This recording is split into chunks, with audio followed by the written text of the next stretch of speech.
Jumpa lagi. Video kali ini saya akan tunjukkan kepada anda bagaimana untuk edit personal info.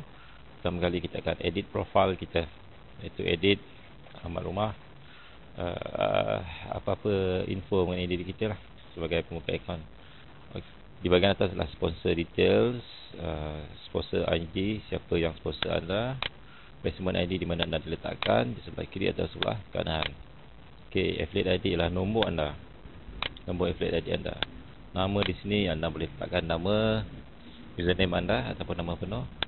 Letakkan alamat email, alamat address ada di sini, nombor berapa, jalan berapa, taman apa, and then postcode, letakkan anda dan negeri dan juga nationality anda, Malaysia ataupun Brunei ataupun semua negara lah. Letakkan nombor telefon anda di sini. Bank anda boleh pilih CIMB Bank atau Maybank. I prefer Maybank.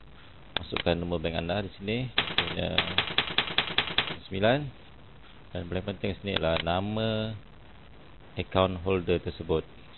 Apakah nama anda di dalam buku bank tersebut? Ini penting jika anda ingin mengeluarkan wang. Jadi mereka akan melihat nama anda di sini adalah sama dengan nombor account anda di sini.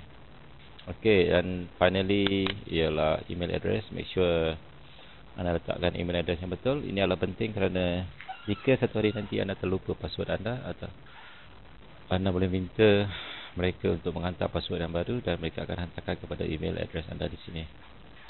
Dan klik pada verify dan save change.